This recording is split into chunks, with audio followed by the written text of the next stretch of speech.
Frank, if we have more coming in, we might have to move that podium and put chairs closer. It looks like we have two more. Okay. Oh, okay. Oh, okay. Just as long as they, okay. I'm sorry. I should have figured the city clerk took care of all that. Sorry, Cindy.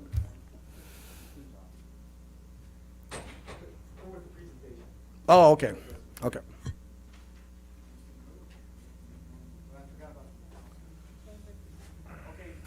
Christina, you about ready? You ready to go? Okay. Okay, I'd like to call this meeting to order. And we have the Pledge of Allegiance by Matt, please.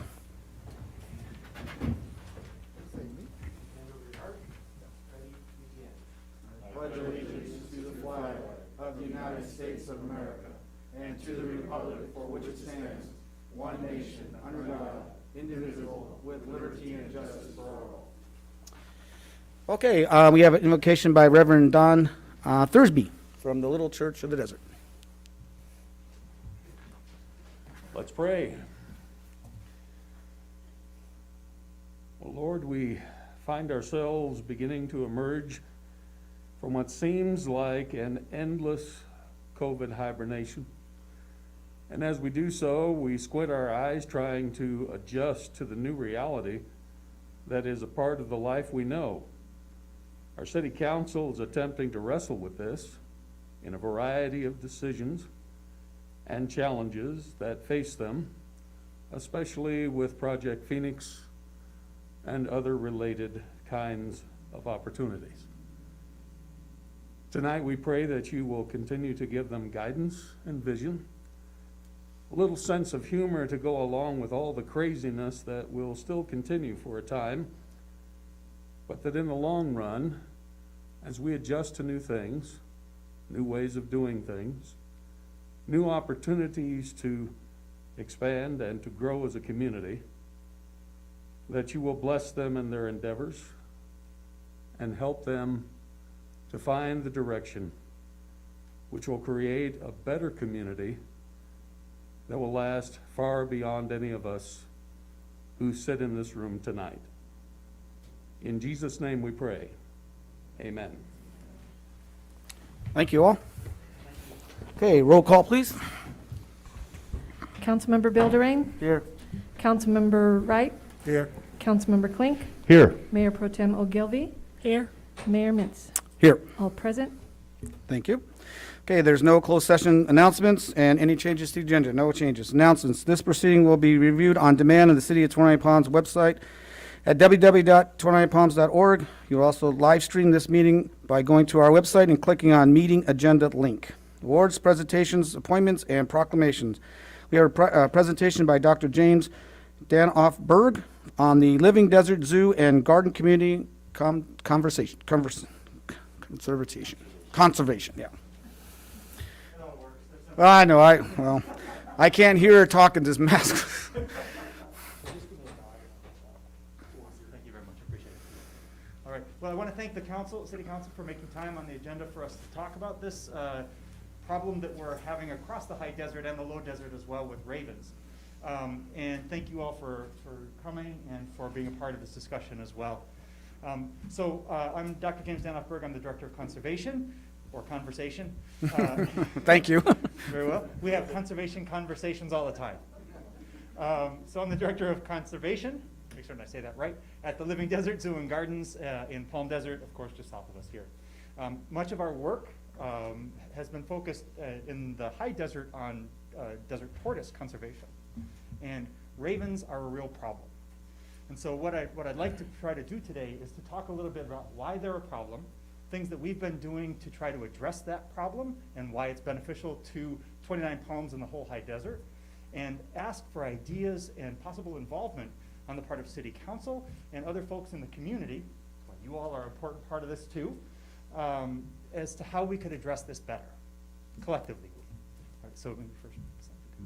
So just a heads up, we work in a lot of countries. Well, we work in 10 countries, 40 plus projects in North America. If you could have a series of animations. In North America, we work mostly in the low desert and in down into Baja, if you could advance, in Western North America, and then again, and also in Africa, in Southern and East Africa. So we bring kind of a global understanding to trying to do conservation. Again, next slide. With all of these kinds of species and many more. Once more, the desert tortoise being the main one of interest for us up here. You all know that the desert tortoise is the state reptile for California and is a very charismatic species. How many people have tortoises as pets? Does anybody here have tortoises? Used to. All right. My son. Your son does.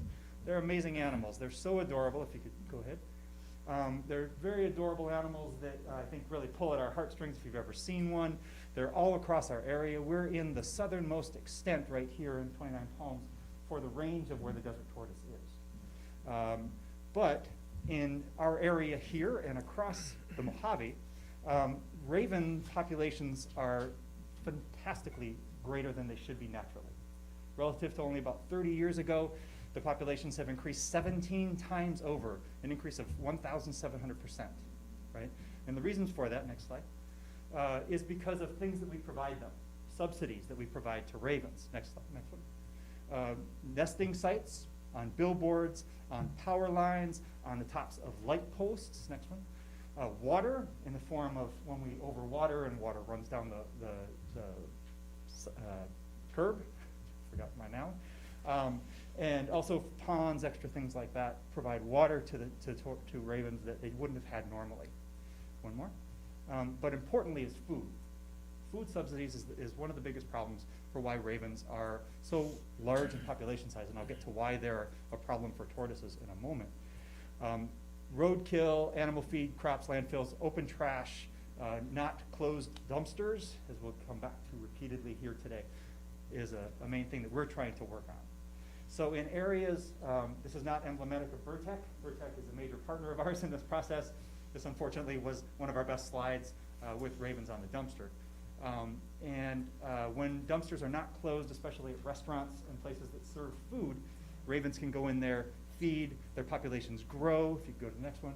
And so much so that they besiege small communities in California. This is, of course, a promo from the movie The Birds, for those of you who remember this. Next slide.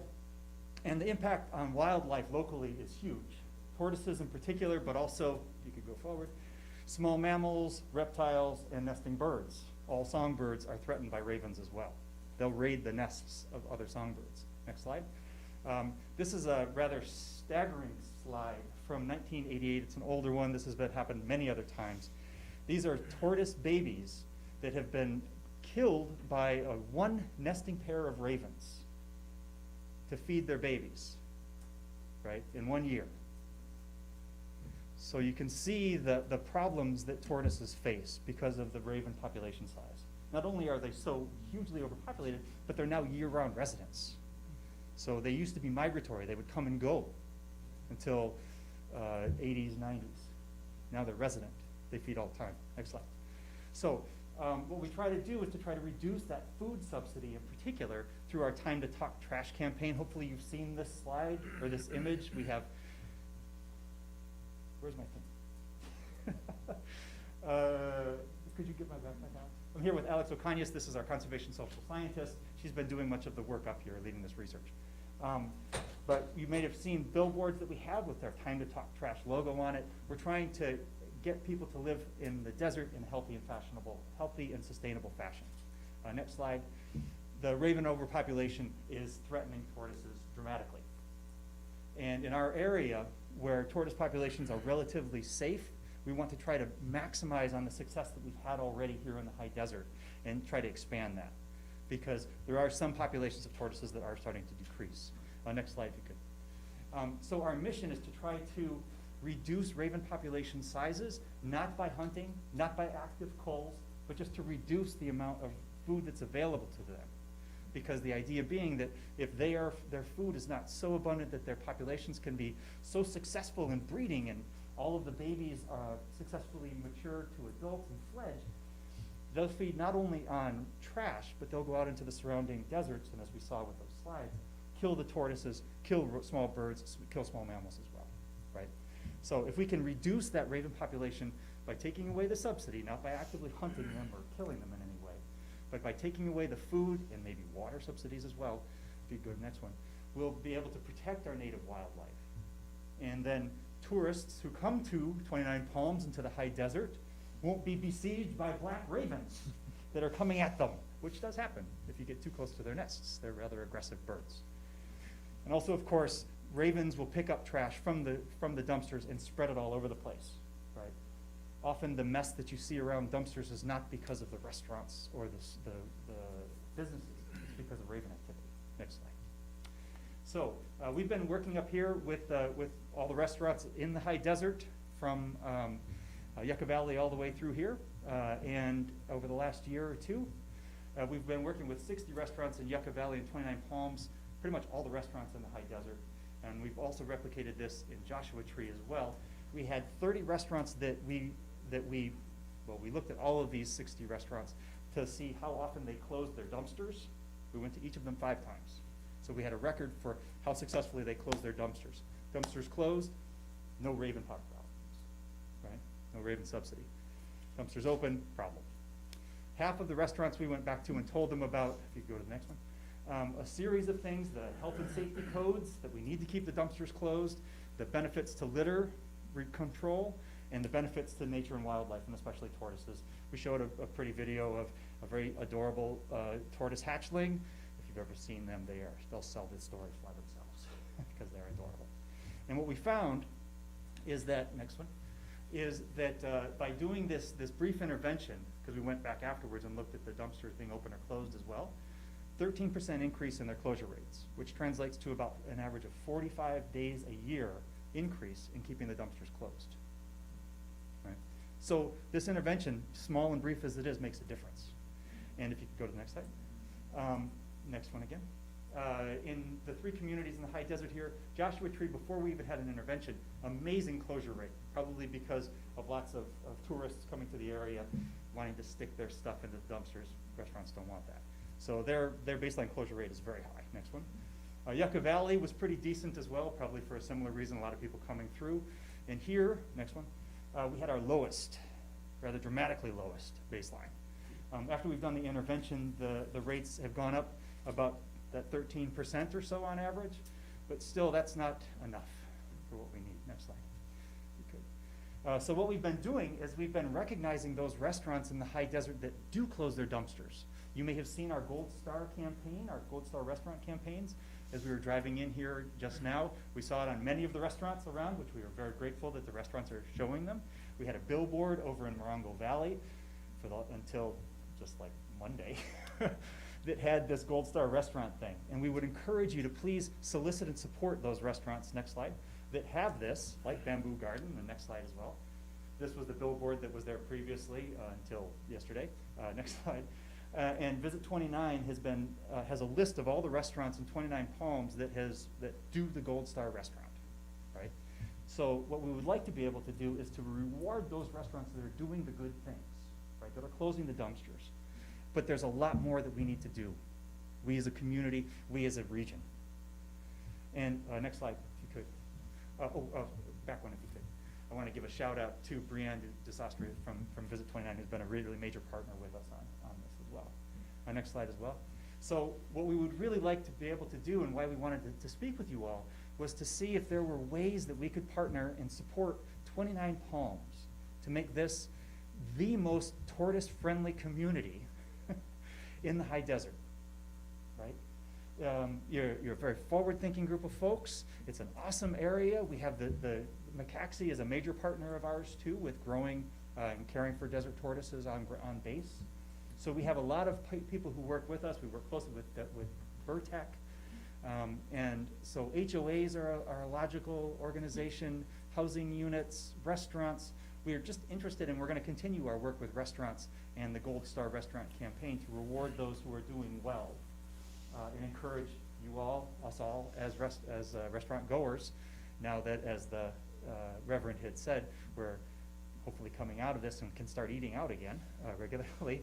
We want to support those restaurants, but also increase the number of restaurants that are Gold Star restaurants. So next slide. what we really hope is that there are opportunities here for collaboration between us and you, between the city council and restaurants, between the city council and HOAs, whatever would be most appropriate. And so that concludes my sort of presentation. Thank you for your time. I'd love it if there could be discussion. I don't know if that's a normal thing for the city council meeting. Well, if anybody wants to ask any the doctor questions, it's fine. Does anybody? Yes, please. What about the biologists that are putting the oil on the eggs? Does that make any difference? It seems to be, yes. Yeah, there is a special permit that Fish and Wildlife Service allows where they oil the eggs of ravens so that the eggs don't come to maturity and they don't hatch. Oil. Does that make any difference at all? Or? It's hard to tell. It's really hard to tell. In the areas where they do the egg oiling, there is a reduced number of ravens around, but whether that's biologically significant, it's not clear, right? They nest a lot on power lines, on tops of light poles and those kinds of things. So that's where this nest oiling happens. It's done by Fish and Wildlife. I think up here, I think a lot of it too is when you drive around town and you see these trash cans with their lids open. My neighbor just had it the other day, and the ravens had it just torn up all over the place. Do you have a pamphlet or something that you can mail to people to let them know about this problem and tell them to not make sure, even if they have to put a rock on top of their lid so the wind doesn't blow it over? Right. I mean, that would really help, because there must have been at least 20 ravens on that small trash can. It was just unreal. It's very true. Yeah, that happens at home too. I do the same thing in my subdivision. I walk around and close the lids as much as possible because it does happen. The wind does blow it open. Mm-hmm. We do have that material, and we do have a bunch of stickers here. We can distribute it to whoever would like some to get that Time to Talk Trash motto out there. And we'd be happy to provide enough of them to be able to be distributed to every household in 29 Palms. Let alone that we also have a brochure that talks about it at greater length. I don't know how that could happen. You all would know that better than us. Well, we'd love to have, especially when Park and Rec does some of their programs. We do at the park. A lot of clubs will hand out material. So if you got that to us, Park and Rec would love to give that stuff out, especially like at 4th of July, and we do other events at the park that we could do something like that. Thank you, Mr. Mayor. That's a grand idea. Yeah, thank you both. Well, I'll give those two credit because I seen them talking. I said, I bet the two Park and Rec folks there is thinking, oh, we can use that material. So, Awesome. Yeah, we'll definitely do that. okay. Well, thank you very much. Thank you very much, and thank you all for your time. Okay. Council comments and reports of meetings attended. Councilmember Klink. Oh, Councilmember Klink had a SBCTA meeting the first Friday of March. A lot of it had to do with down below in the widening of streets down there, and the exits. They're doing a lot of work down below on the 10. So if you're ever traveling down there, probably within the next year or so, it's going to be pretty hard to get through there. Probably be a lot of delays. It's the first meeting in March. I'd like to wish everybody in 29 Palms celebrating a birthday in March, happy birthday, and also in the Morongo Basin. And that's All right. Well, thank you. Stephen? I want to say happy birthday to my youngest daughter. She is 10 going on 20, so happy birthday to her. And I attended the First Friday, is it called? First Friday with Park and Rec. I handed out hot dogs and everyone driving through. It was a good time, a lot of smiles through the mask. People who participated came through, looked like they had a good time. They were laughing and joking, so they enjoyed it. So thank you, Park and Rec, for finding ways to make our city do something on this COVID restrictions. So that's all I got, Mr. Mayor. Thank you. Mac? Thank you, Mr. Mayor. Didn't attend any meetings or anything like that. Just enjoying life. Wow, well, good. Madam Mayor Pro Tem? Yes. Good evening. No, I did not attend any meetings this time around, and just happy that March is here. Okay. Yes, except for high school meetings, that was about it. this next month. This month, there'll be several meetings, but I am going to call Park and Rec on the spot for one of you to come up to the podium, though, and please explain to the publics and businesses what we still have going with the PPE, so we can get them to actually give you go on our website and order some of that stuff, especially that it looks like maybe at some point. I'm sorry I didn't brief you ahead of time. I should have. So you can go on to help29.com, register your business, and put a PPE kit in your shopping cart. That consists of 5 boxes of face masks, 5 face shields, and 16 bottles of hand sanitizer, and it's all completely free. We deliver it now because we weren't getting very many people picking up their orders. We deliver between 1 and 3, Monday through Friday. So if you place your order after 1 o'clock, you won't get it till the next business day. If you need it right away, we can make arrangements. But help29.com. All right. Thank you, Christine. And that is absolutely free. We Frank and I went down, picked it up from down the hill. It was from the Coachella Valley economic folks. They wanted to help out the Morongo Basin because they had plenty to give out. Okay, and that's it. Okay, consent calendar. All matters listed on the consent calendar are to be considered routine by the City Council and will be acted by one motion in the form listed. Any item may be removed from the consent calendar and considered separately by the City Council. The public is given an opportunity to comment on the consent calendar items prior to City Council action. Does anybody want to pull any items from the consent calendar? Hearing none. I do want to comment on one of them, just a comment, I don't want to pull it, and it's on number 5. It's on the CDBG CV3 funding prioritization. It was money we got from the government from COVID, and it went to it's going to 4 different folks. The Family Services is getting $10,000, and that is for food distribution. The Morongo Basin Arch is homeless building by Astrid Johnson. She gives out to the homeless. It's $20,000. And Reach Out, it got $45,000 for also doing food distribution. And Reach Out also got $35,000 to help with people's emergency rental, mortgage, utility payments, and things like that. So that's all going right back to the community. So that's a good thing. So I just wanted to, so everybody could know. Okay, anybody from the public like to pull any items from the consent calendar? Okay, seeing none, I'm looking for a motion. I move the consent calendar as written. Second. Okay, any other discussion? All in favor? Oh, I'm sorry, roll call. That was a slip. Councilmember Wright? Aye. Councilmember Bildering? Aye. Councilmember Klink? Aye. Mayor Pro Tem Ogilvy? Aye. Mayor Mintz? Aye, Approved 5-0. thank you.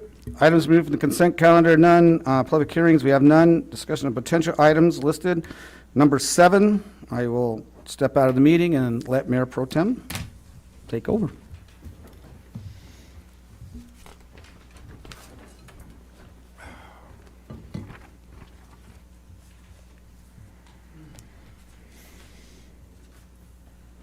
Okay. So we will be discussing purchase of the property for the parking and Project Phoenix, and I'll turn this over to our city manager. Yeah, thank you, Madam Pro Tem and council members. The item in front of you, the recommendation from staff is that the city council authorize the city manager to negotiate and execute a purchase and sale agreement for 2 properties in the Project Phoenix area for parking at $25,000 each, plus reasonable closing costs not to exceed $55,000. Just by way of background, Project Phoenix, as we know geographically, always had to have, you had to demarc an area, and that's mainly due to budgetary reasons, right? I mean, ideally speaking, you would want to do everything, but you can only limit it in a certain area. So through the years, we've always looked at different areas of where to have it, and very specifically, Tamarisk, just west of Tamarisk, there were those parking lots that, and I have a site map here. So just by, so here's Tamarisk right here. You have the Thai Cafe, you have the Campbell's Hill Bakery, and the parking, there's two parking lots in the, two parcels in the back that are some parking lots.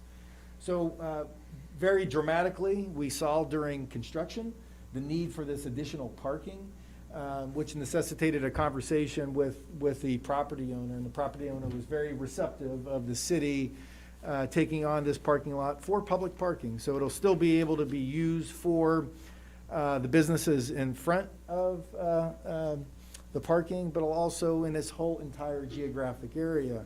Also, too, why this is so important, if you could see my cursor here, the city owns this property right here already, and this is that WIC building. Just to the east of this site map is Project Phoenix. You know, this is Tamara's, that's Project Phoenix, where all the construction is going on. And just to the west here is the potential MBTA transit station. So ultimately, this area, hopefully through additional resources that the city can acquire, would be the connector between those two areas. So this is the first step into that process, and staff would be happy to answer any questions that the council has. Who owns the WIC part, building? It's Rocky Moore. It's not county? County is a tenant. Okay. And we're not buying the WIC building, it's just what is outlined here, which are those two parking Right. lots.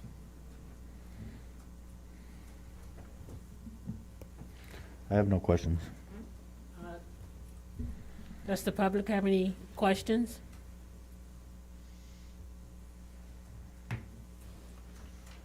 Anything from you, Cindy? Okay, then back to the council. I really feel that this is an improvement for our public parking downtown, because we do not really have that much down there for everybody. So I will make a motion that we approve the purchase of property for parking in Project Phoenix, not to exceed $55,000. Second.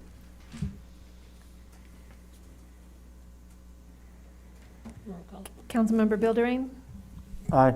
Councilmember Wright, Aye. Councilmember Klink, Aye. Mayor Pro Tem Ogilvy, Aye. Mayor Mintz is abstained. Approved 4-1-0. And as we're waiting for the mayor to come back, one thing I omitted, just to acknowledge, all the resources to purchase this come from Project Phoenix special funds. So no general funds, all Project Phoenix special funds.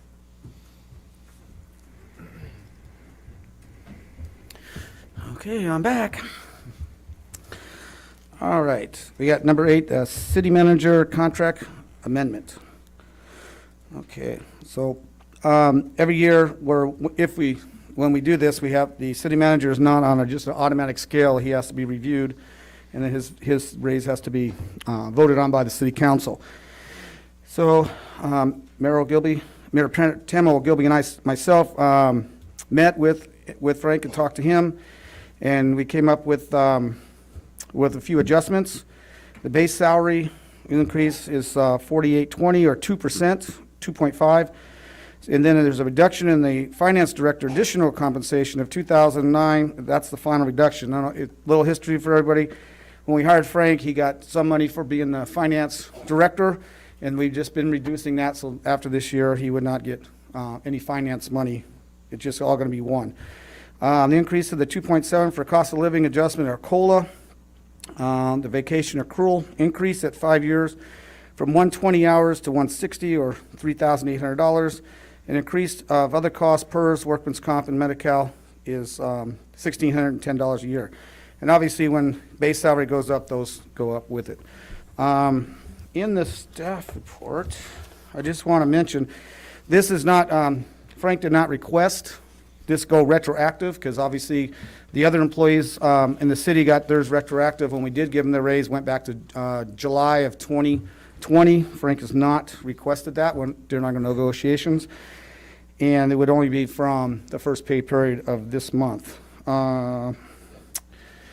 Let's see what else. Okay, and it's also eliminated half of his administrative allowance, 40 hours during 2020 calendar, or $3,700 that he would not be getting. and suspend the city contribution to deferred compensation for 9 pay periods of 2007. Just for the public's knowledge or information, Frank has never demanded a lot from this council, and if you look on the staff report, in the adjoining communities, Yucca Valley, Desert Hot Springs, Needles, the city manager makes considerable more money than he does, so he is definitely not here for the money. He likes working here. So, Mayor Pro Tem, did you have anything to add? No, just that Frank is definitely an asset to the city. When I first came on board, he was very helpful for me, and I'm quite sure that others can say the same. And I think that we are getting a whole lot more than what we're paying for when we have Frank. Okay. Anybody else in the council would like to, any questions or? Well, I just remember when Frank was working in Blythe and this here came open, and we were all sitting there going, man, I hope he comes over here and puts his application in, blah, blah, blah. And sure enough, he did. I think it was one of the best moves the council made, bringing him here to 29 Palms, keeping him away from Yucca Valley. Hopefully, we can surpass Yucca Valley in some categories, not all of them, of course. We don't want to be ahead of them in stop-and-go lights. But Frank, I feel that you've done an awesome job. Always room for improvement. I just can't see how you can handle working with how many people at one time and keeping them happy and all that, but you seem to do that, and I want to thank you very much for that. Anybody else? From the COVID year, the stuff you waived and the money you didn't take, and showed a lot of your leadership and do as I say, not as I do type mentality. We did have some stoppage of pays for the employees, but you also took some and waived it and not give them retroactive to get it back. Shows us a lot about your character too, so thank you for that. Yeah, I just basically want to echo everything everybody said. And I'm definitely glad you're here. And, you know, I remember when we went through that interviewing process and all that, and saying, yeah, he's the guy. And, you know, locking the contract up for a long time. So even though we review it every year, but we got it locked in for a while. Okay, I'll open this up to the public. Anybody want to come up to the podium and make any public comment? Okay, seeing none, I'll close the public comment. And any other council discussion? Looking for a motion, if there's none? So, Mr. Mayor, if I may? Yes. You know, this is always just an uncomfortable time, you know, you probably see me sweating and just, you know, it's uncomfortable, right? But it truly, it's not, I wouldn't be in the position that I am today and those comments that you said if it wasn't for the staff that is here today, from Cindy to Travis to Carrie to Christina and many others who are not here today. So thank you for those kind words, and I know it's about my contract tonight, but really it is about the team, and the team is what puts those things forward, so thank you. Okay, any other discussion? Looking for motion? I got to read all them? No, just I guess the second part of it, the recommend the adjustments. Okay, good. Then I'll move number 8. Okay, it works too. I second. Okay, we have a motion and a second. Any other council discussion? Okay, seeing none? Councilmember Klink, Aye. Councilmember Wright, Aye. Councilmember Bilderrain, Aye. Mayor Pro Tem Ogilvy, Aye. Mayor Mintz. Aye. Approved 5-0. Thank you. Okay, let me get all this stuff out of the way. Now, the next item is the vacation home rental policy discussion. We have, Cindy said we have a few comments on the email that's been texted in, so we will be doing a few of the comments. Now, this is a, Dan, can I say something real quick here? Absolutely. On the vacation home rentals. Of course, everybody knows I'm an insurance agent and I do sell insurance for them. However, my son is thinking about opening up a vacation home rental here in 29 Palms. So I think I have nothing to do with it. It's his money, not mine. But I think it is a perceived conflict. I'm going to have to excuse myself. okay. Take your phone. Okay, this is a future agenda item request, and when this was requested by the council to discuss it from a previous meeting.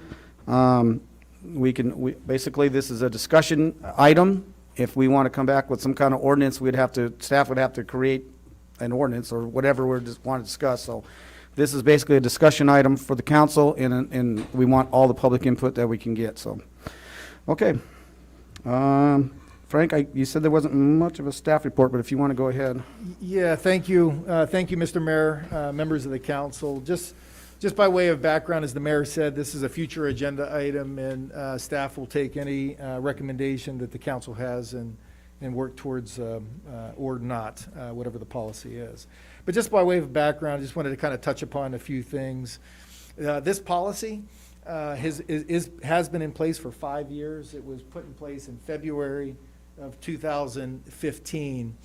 And one of the purposes here, I just want to read here real quick, of the vacation home rental policy, is the purpose of this chapter is to establish the regulation governing the use of a residential dwelling unit as a vacation home rental as defined herein. The owner of a vacation home rental shall apply for and secure a permit authorizing such use in the number provided by the chapter in order to safeguard the peace, safety, and general welfare of the residents of the city of 29 Palms by eliminating excessive noise, disorder, conduct, vandalism, overcrowding, traffic congestion, illegal vehicle parking, and the accumulation of refuse related to the vacation home rental. So that was the purpose of the policy that was put forward. Also, too, just a lot of just background information I want to bring forward to the council for consideration. We did this when we talked about it last, I think it was last September. And here's a map, although this is a little dated, but it gives you a good perspective of the city and the geographic areas that they're out there. And you could see they're in a variety of areas, within the city, which again, just gives a little perspective of where they are. We currently have 114 vacation home rentals, 114. We do have 16 pending. The city, from a single-family dwelling unit perspective, and that's all that a vacation home rental can be on, is a single-family residence. We have over 5,830 single-family residents. And, if you look at that as a percentage, it's about 2.23%. So it's, relatively small number. Just by way of comparison, if we compare our 114 at least approved vacation home rentals to our other neighboring communities, Joshua Tree has 928 vacation home rentals. Yucca Valley has 517 vacation home rentals. Wonder Valley and Desert Heights, don't know the geography between the two as it relates to this number, but there's 187 in those two areas. So, we are definitely the smallest number in the geographic area that we have. In November, we did hold a community meeting that was live and virtual, and I put the link in the staff report. If those who viewed it, they can view it. It's there. In the staff report, just want to kind of read a few of the summary comments and statements that were kind of given that evening. In favor, houses are maintained. In favor, talking about the vacation home rental policy, houses are maintained, they're restored, and they are upgraded. It appeals to the increase in tourism. It brings businesses to restaurants and shops. It makes 29 Palms visitor friendly. It definitely does have additional tax revenue, which I'll talk about that in a bit. This comment, I'm not sure, but it we put it in there. It allows for homes to stay in families inherited by out-of-town relatives. Again, these were just comments that were made. We do have a good city ordinance, comments was made. It does attract new residents, and we've seen that. They come here, they buy a vacation home rental, and they become a resident. VHRs definitely does appeal to a different kind of traveler. Some people like hotels, some people like VHRs. Within our policy, they commented it's a good policy. It has a 2-night minimum. So if you stay in a VHR, you actually have to stay for 2 nights. And VHRs owners take pride in the rentals. On the opposition, some of the cons that were out there that were discussed is the negative impact to quality of life of current residents. It's a nuisance, it's environmental issues, noise and night sky issues, negative impact on hospitality businesses, hotels, motels and inns. VHR renters do not support the local restaurants. Again, these are comments, because on the flip side of it, they said they do support our restaurants and shops. And kind of a recommendation, I think, as a comment was there should be a limitation on number of VHRs within specific areas, and it has taken long-term rentals off the market. So those were some of the comments that were out there in favor and against. Also, too, within the staff report, the county puts together what they call is a air DNA report. Now, they don't put it together. It's a report for San Bernardino County, and I know it's a little bit of an eye test here, but it's all the communities that have significant vacation home rentals within the county of San Bernardino. And as mentioned, obviously Joshua Tree 928, Yucca Valley 517, Pioneer Town has 85.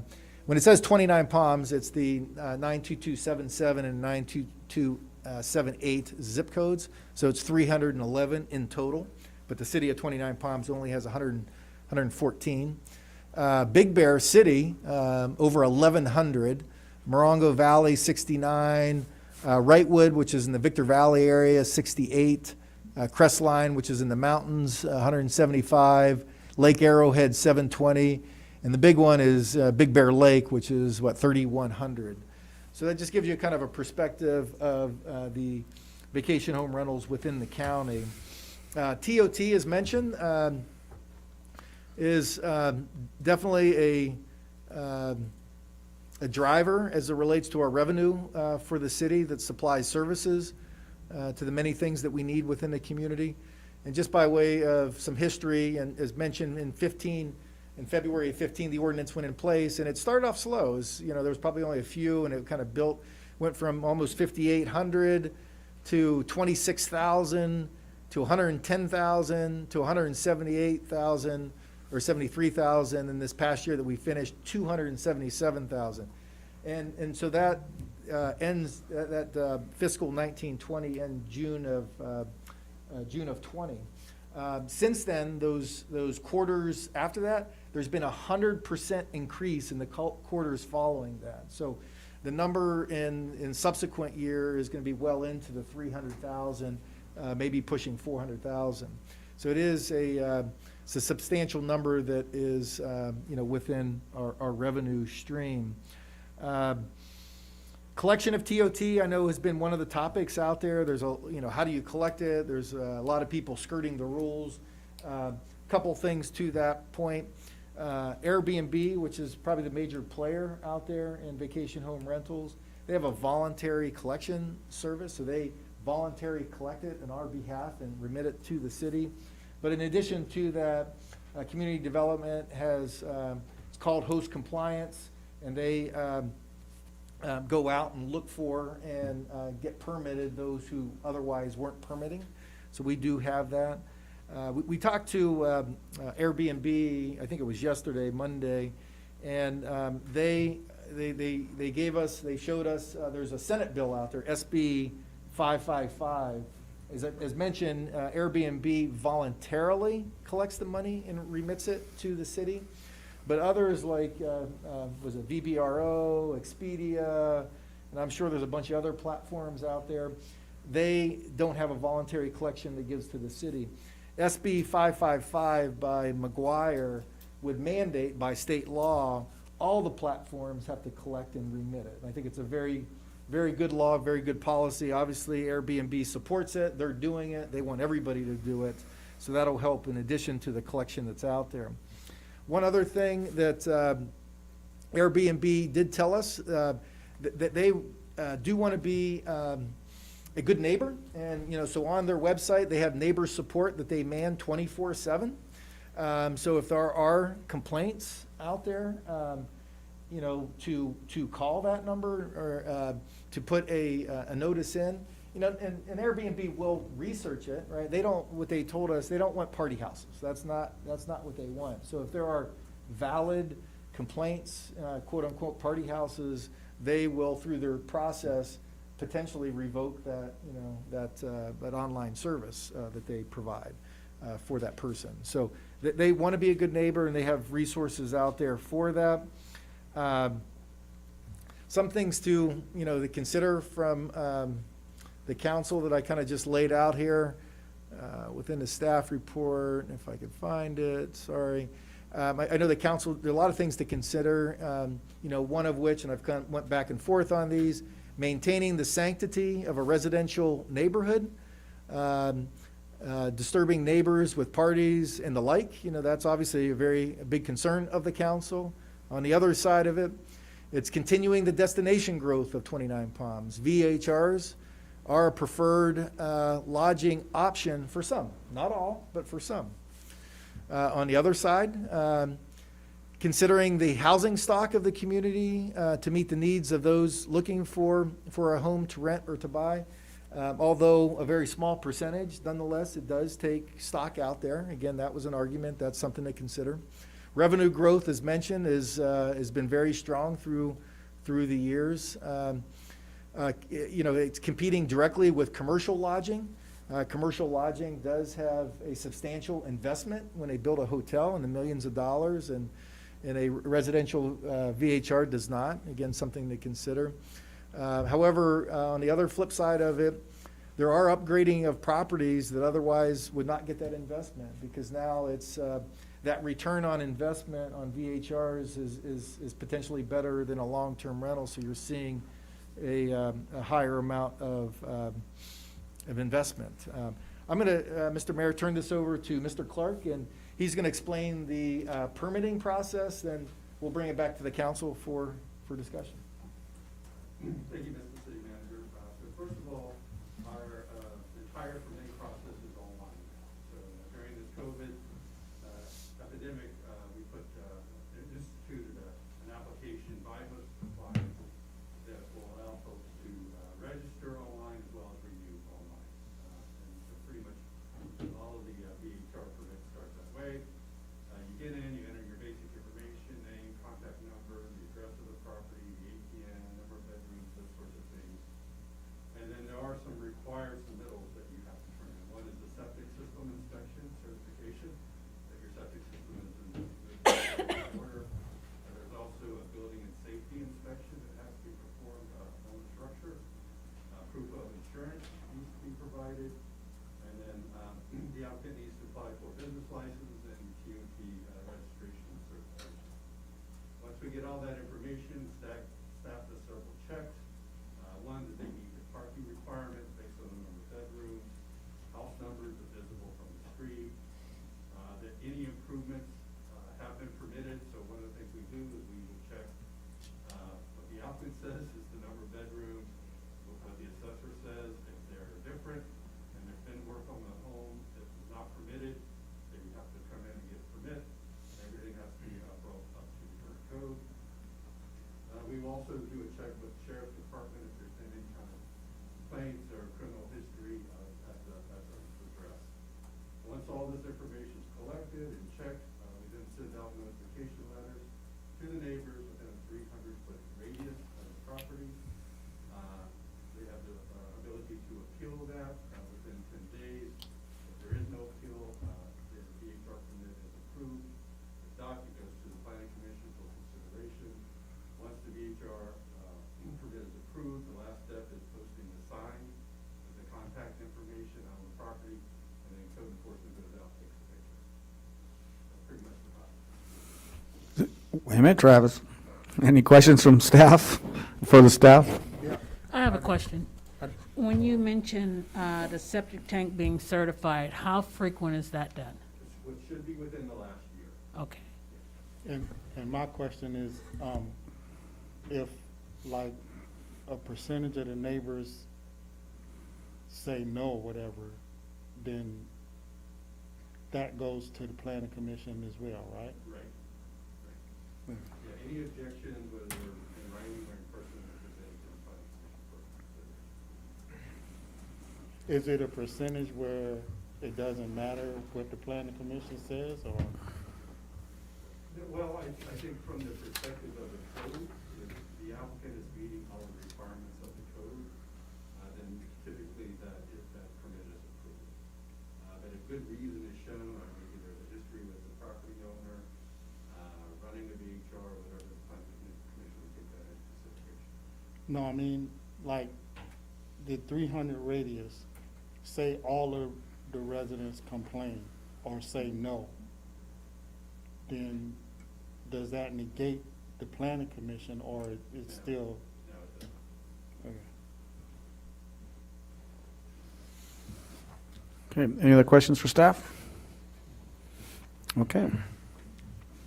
And we do have quite a few letters and comments, so let's go ahead and, we're going to go ahead and open the public hearing, or public comment, not public hearing, sorry. So we're going to go ahead and do the folks that are here first. So if you don't want to listen for all of this, you can talk, and then you could go. So it's, the first one is Jim Khrushchev. Wow. This is the way she gave him it. Who's the first one here? Hi, Jim Khrushchev, 29 Palms, California. And I just wanted to comment on it. I commented before that I think we have a very good ordinance in place. I think the positives far outweigh any of the negatives. We get homes, as we said, that are improved. The TOT tax collection we have is beneficial for the city. And I've also noticed that when we've had complaints like that, I would address Mr. Wright's concern that have come before the planning commission. The people have come in and they've usually, got it? Oh, it works, okay. They've complained either about a long-term rental, or they've never issued a complaint about it. We've had no complaints. The regulation, okay, it was okay in 2005, this is 2021, so I'll say 6 years. And it's only recently that we've had very few complaints about homes, and that's only after we've educated the citizenry on, this is the avenue for doing it. So there is an avenue in the ordinance that if you have an issue with a vacation home rental, you have an avenue for taking care of it. And there are consequences for the owner if he doesn't take care of the situation. So it's a good ordinance. We're way ahead. Talk about Joshua Tree. San Bernardino County had to catch up because they did not have a regulation in place. 29 Palms had one in place long before Joshua Tree. Joshua Tree being an unincorporated area, falls under San Bernardino County. Generally, when something comes before the Planning Commission, we can't say no unless it's a violation of the ordinance, unless they haven't met the ordinance. The fact that people come forward and say, I don't like vacation home rentals.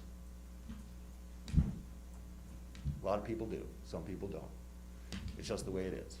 But there is an avenue if there's a problem, and that's the thing I want to emphasize. In parts of honesty, I'm also turning a home that I own into a vacation home rental, and here's what it's costing me. I have to put in a new septic system. It's an old home. I have to put in a new electrical panel. I have to put in new heating and ventilation and air conditioning.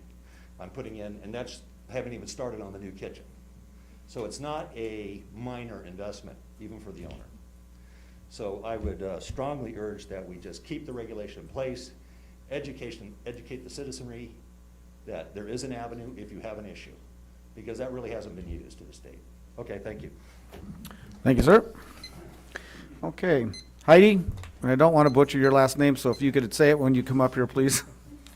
I already done that twice tonight, so we'll, thank you. Good evening, my name is Heidi Oldridge. Oldridge, okay. I own a vacation rental on Pine Spring Avenue in Indian Cove, so I know there's a lot of conversation about VHRs, particularly in Indian Cove. I was one of the first applicants, I believe, to go through the online process that was instituted last year. I applied for my VHR permit in March of last year. I think the city, Shelley in particular, who I worked with, did an amazing job. I had several neighbors who objected to my application. I went before Planning Commission and City Council and ultimately received my permit in June of last year. And I just think, as a property owner, I've been here in 29 Palms for about 8 years now, so I like to consider myself a local. Been here, you know, my husband's a retired Marine. We've, you know, put our roots down here, and I love this community. And I think just looking at risk versus reward as a property owner, I would much rather be a short-term host at this point in my life, because I think the risk is too great to be a long-term landlord, but that's just my personal point of view. Again, I'll echo what Mr. Kruschat said. I mean, I think the existing policy and procedures that the city have in place are excellent. Those numbers for Joshua Tree and Yucca are staggering, and we're nowhere near that at 2.25% of the single-family residents. I think we've got it under control. I think it's important to have the conversation about it and hear both sides of it and have a factual, honest conversation that is not harassing or intimidating. I think that's super important. So I love that, you know, the council gives us the voice to talk about these things, but I don't think we need to make any changes at this point in time. Thank you. Okay. Thank you for your comments and for coming in. Tricia White? Very close. My name is actually Trista White. Trista, well. I live actually just 2 doors down from Heidi's. Oh, I didn't see the T. Vacation rental on Pine Spring, and I want to speak on support of it. Can you guys hear me? I don't like talking this thing. Anyway, some items that I think weren't kind of addressed in this that maybe people haven't given much thought to. They're saying that the takeaway from the local motels and hotels, but I would be interested to see what a representative from MCAGCC would say in regards to DTS payouts, because I know that when we have people TDY or TID, they do stay at the local hotels and motels. So that's benefiting the Marine Corps and the general area. On top of that, the vacation home rentals provide an outlet for single Marines and single sailors on base who have their families come out because they can't stay in the dorms with their family members. So we're giving them that opportunity where they can cook, they can actually engage with their family versus staying at a hotel. Also, another thing that I think wasn't really thought about by a lot of people that are in opposition is that not every vacation home rental permit means that it's going to operate like that all the time. And so the homeowners who own this house, like right now Susan Peplow is applying for one catty corner for me. She might do a, long-term, but the idea of having the vacation home rental short-term is in between those lulls, and so she's not out any funds. So I think that we need to kind of think about those things. I do know that some of the people that are in opposition want us to put a cap per neighborhood, and I could agree with that. I feel like, you know, we shouldn't have an entire neighborhood overrun by VHRs, but we need to look at the benefit, and the benefit of a VHR far outweighs for the community versus the possibility of a negative of the VHR, because it's a possibility. It's not a guarantee that it's going to be a horrible renter. So that's all I have to say. Okay, thank you. Okay, Dr. Fred?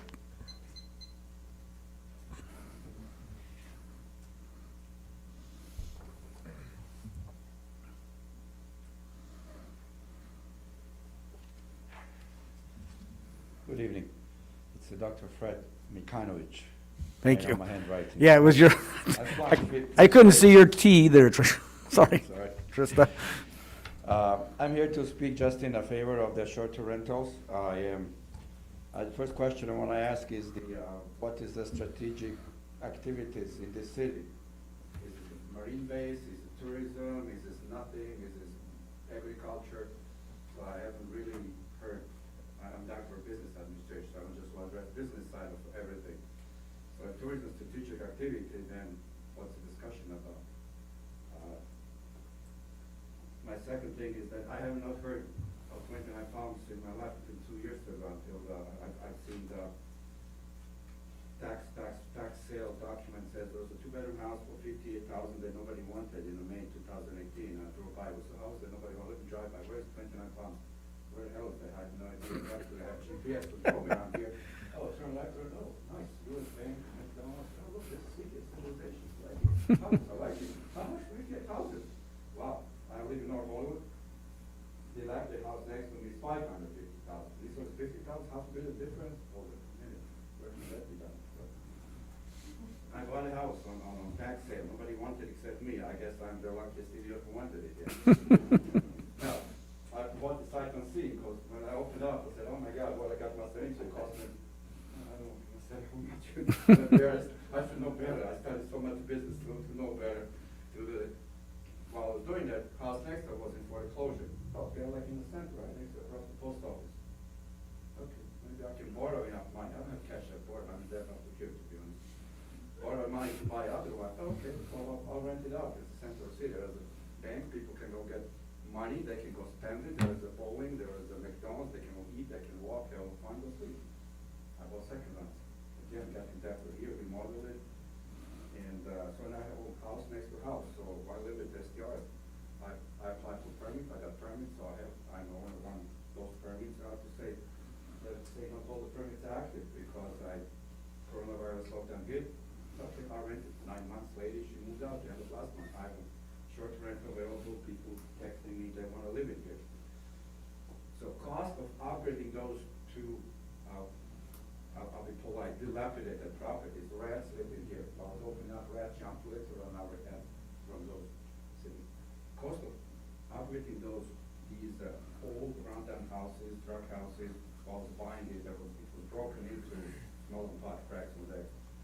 It's too much to be rented monthly to people who just want to live with families. It's too much. I cannot rent, I cannot afford it. My debt's up to here. It doesn't make sense. The only thing I can do is rent a shorter rental to get some of my money back and pay off my debt and not to leave my inheritance to my daughter on my debt, on my bankruptcy record or something like that. Okay. So I'm in favor of keeping those ordinances as it is. Okay. My permit was inactive for a while, now it's gonna be active. Okay, thank you, Dr. Fair, for your beep. And this is the first time him and I met. Thanks for the plug, Bill. Vino.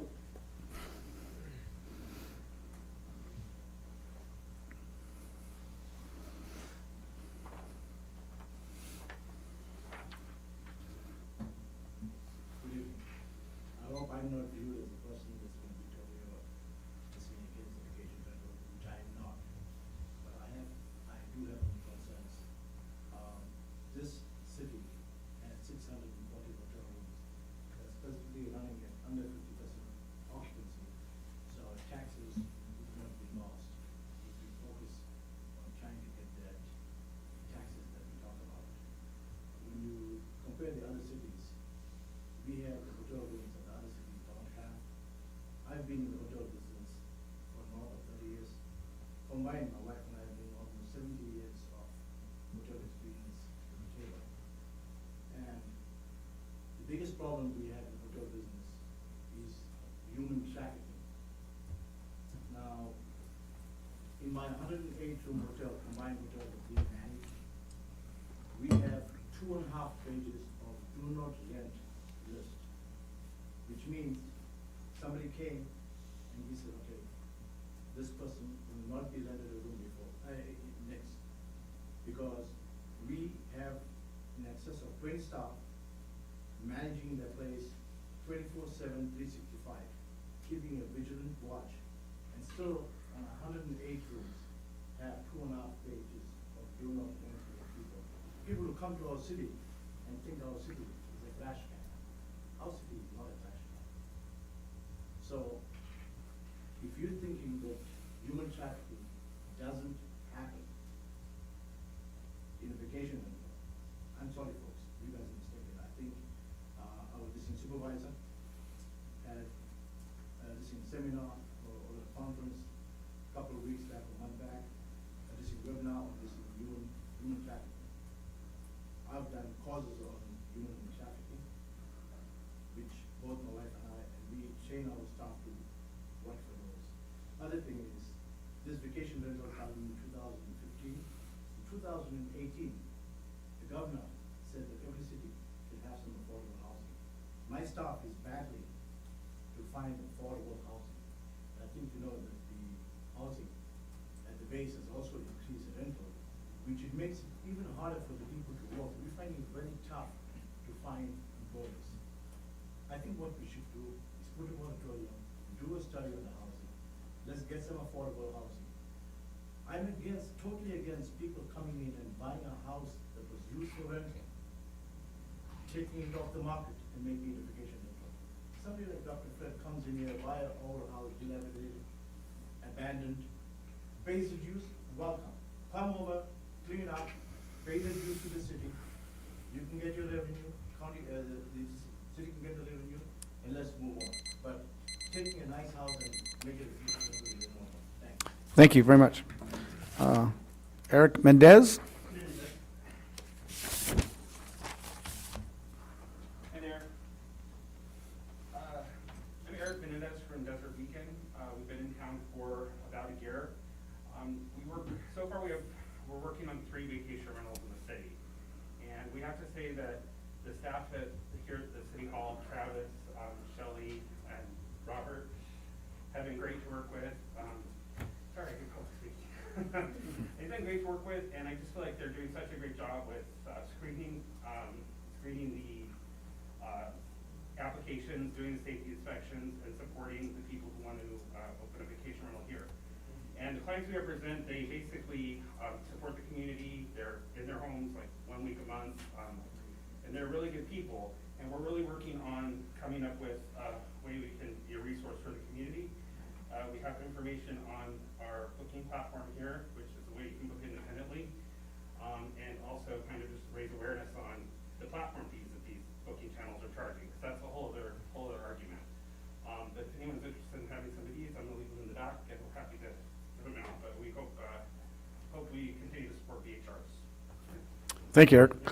I see one more person back there signing a paper. Is anybody else in the audience is going to want to speak? We'd love for you to fill out the request form. That way it makes it easier on the city clerk to record all this. Go ahead, bring it on up.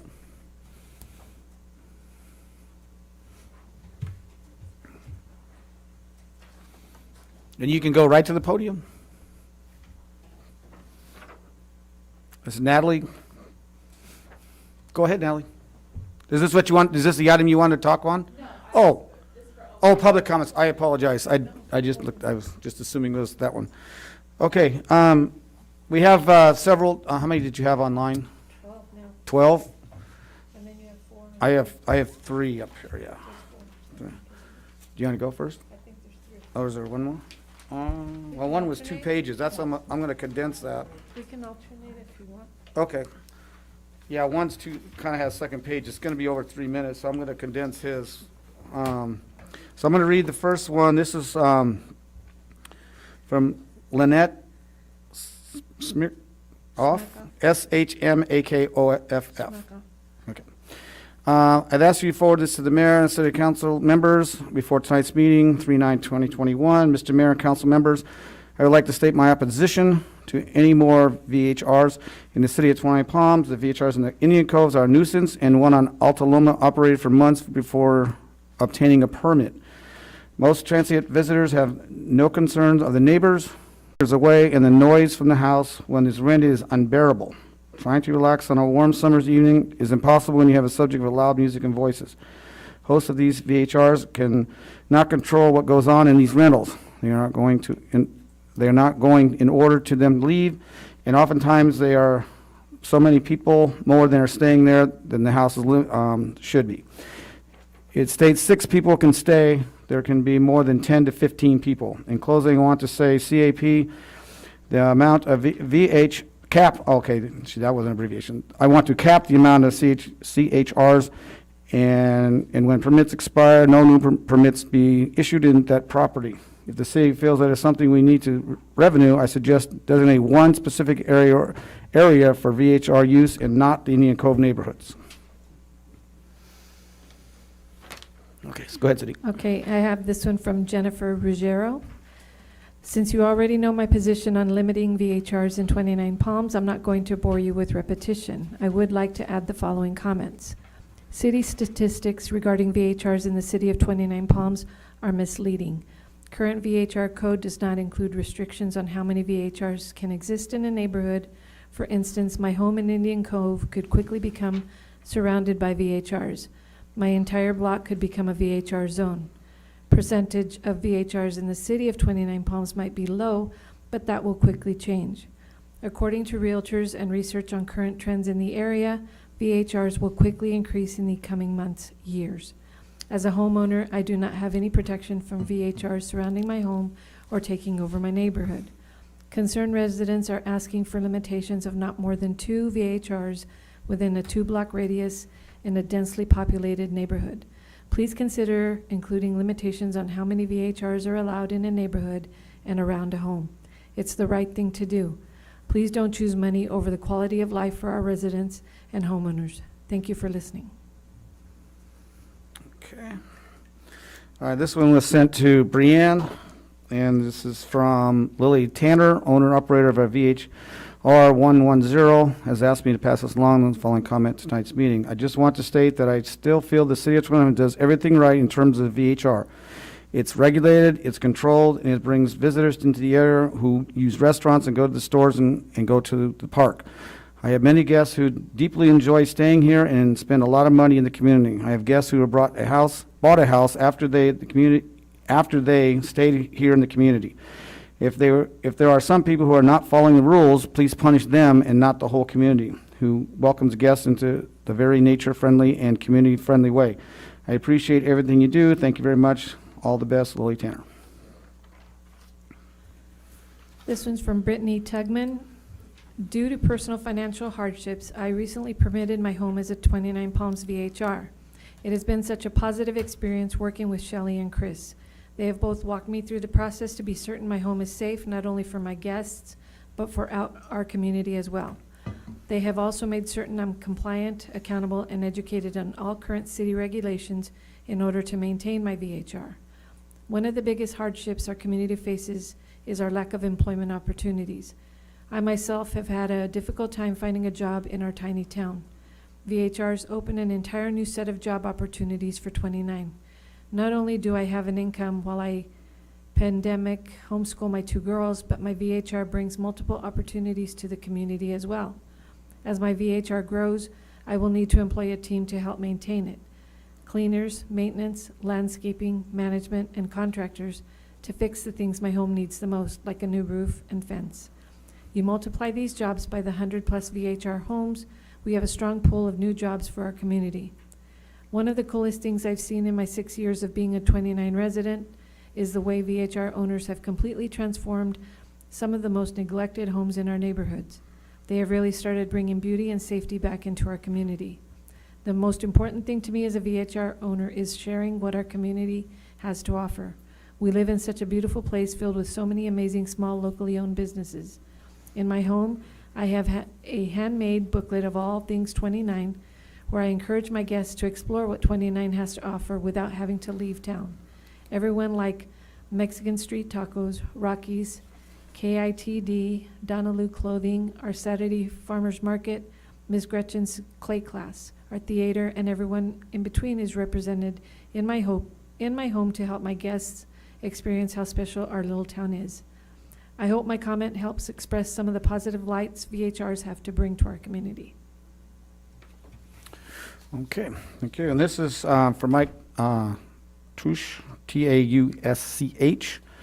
And I'm going to be, this is quite lengthy, so I'm going to abbreviate it a little bit because it just says some of the other comments. While I maintain an adamant opposition to vacation rental homes that I have expressed in prior communications with this body, this writing will also put forward a solution which recognizes VHRs and are not a part of the travel industry and provides to our continued expansion subject to geographical limitations.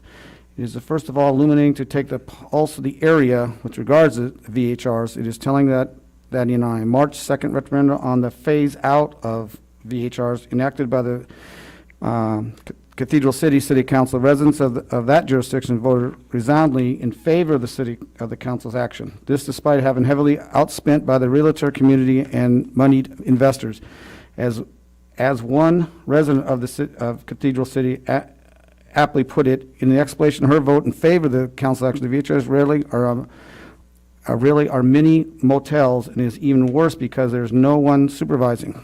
This is a commercial business and incompatible use in residential neighborhoods who buys house hoping that they live next door to Motel 6 quoted in the Desert Sun. So then it says, to be blunt, there is no alternative to limitations. With the opponents of unrestricted VHR growth, see every resident 20 pounds converted to VHR. That idea is, of course, absurd, but there's only one solution, which is limits. And to those who assess that the market, not government, will and should set limits, I would once again point to Josh Tree where there's unrestricted market and results of more than 1,000.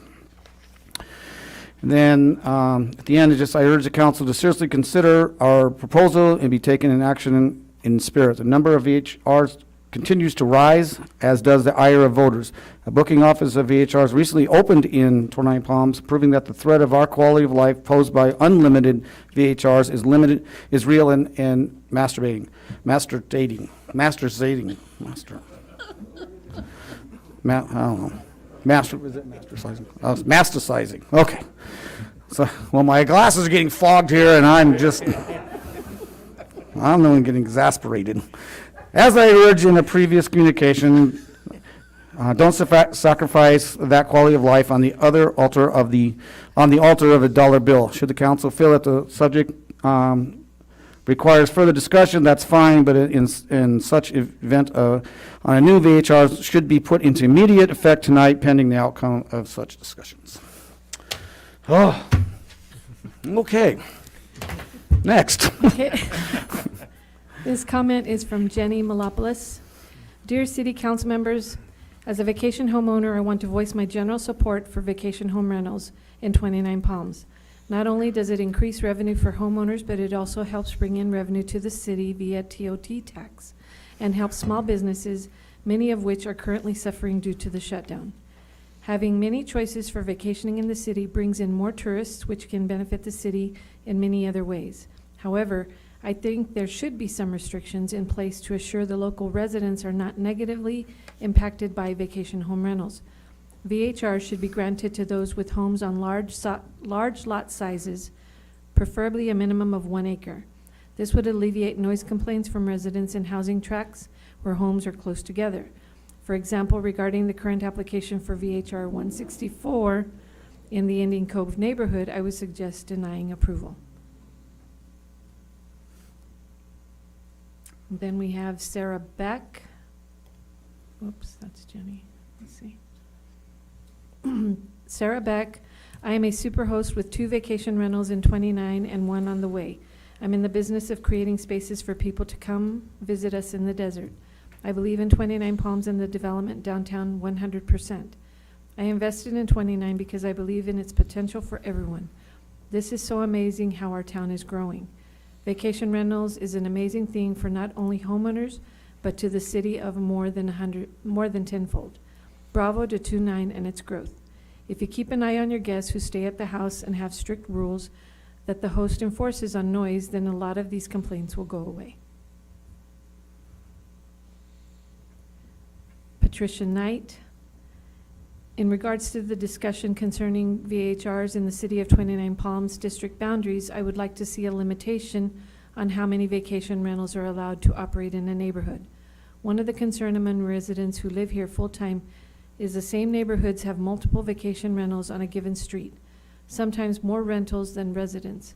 We need to have a balance in the more densely populated neighborhoods like Indian Cove, for example.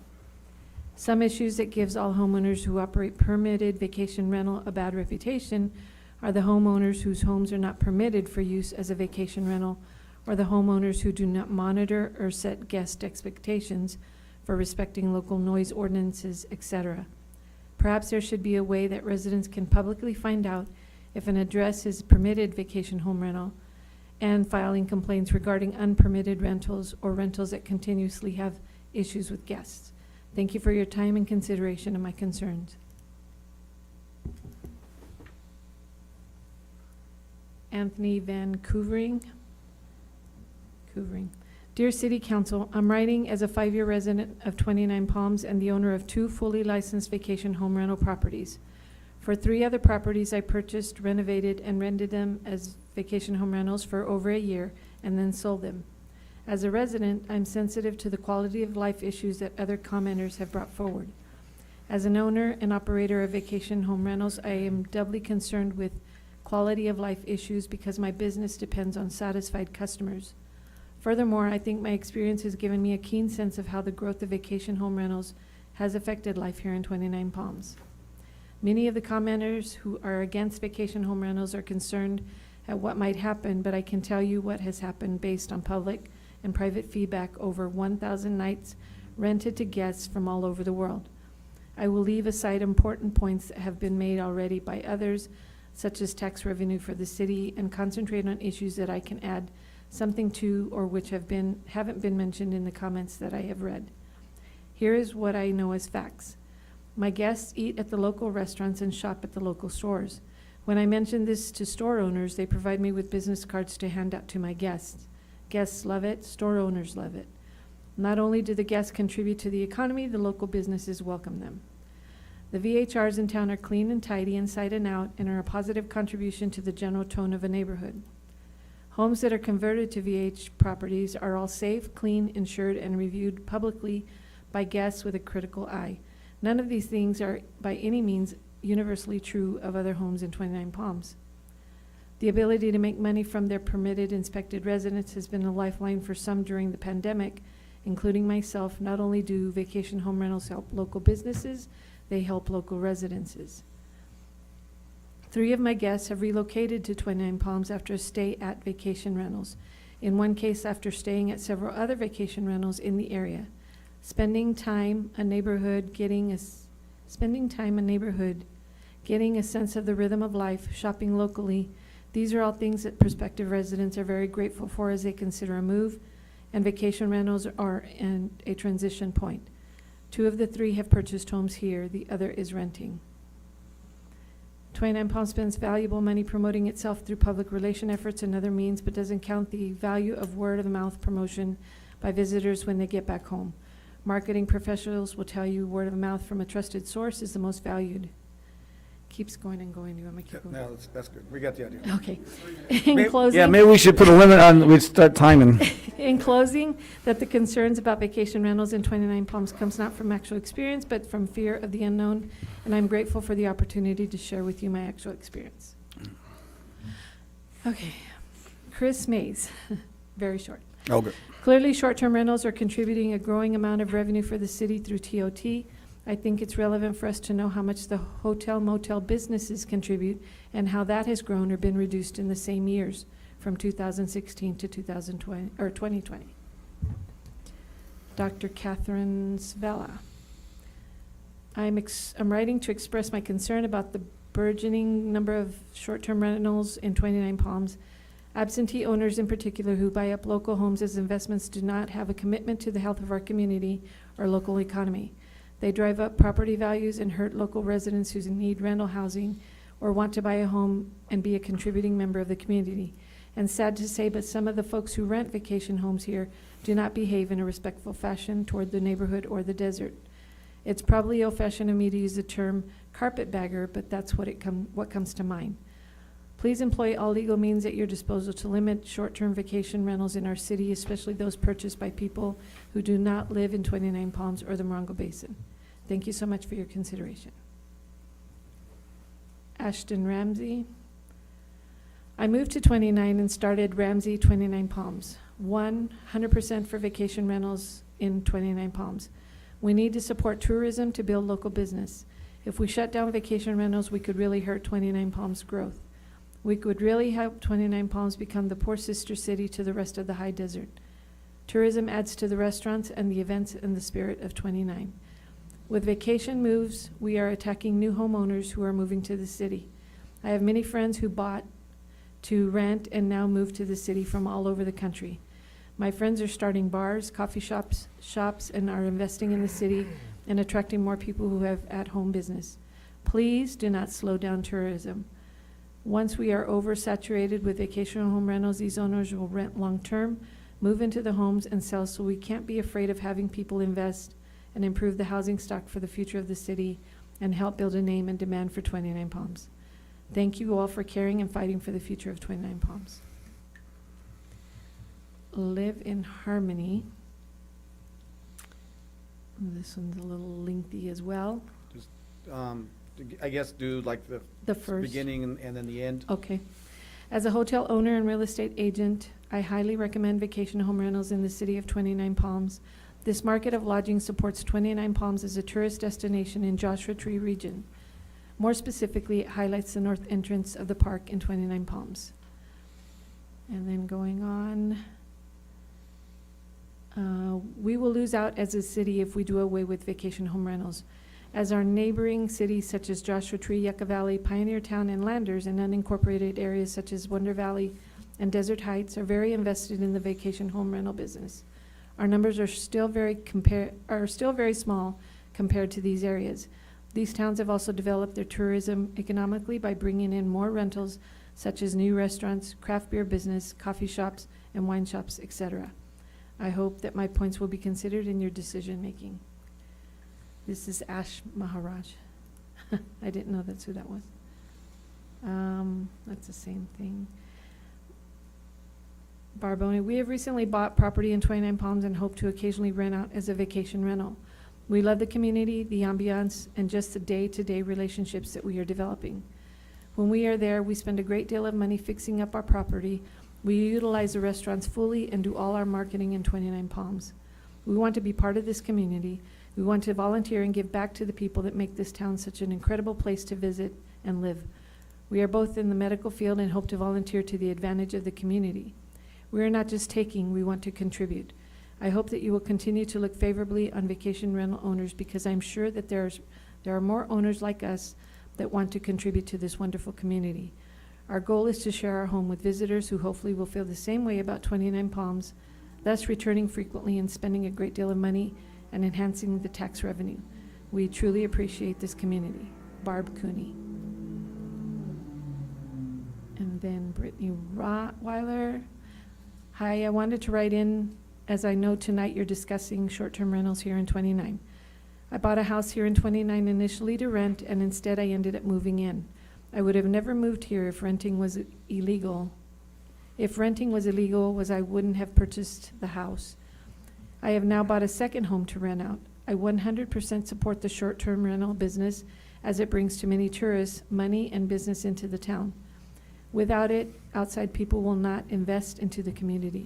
I believe short-term rentals are the only way to elevate the community and bring so many amazing people into our town and support all of the business that are here, as well as bring people who want to open up their own businesses.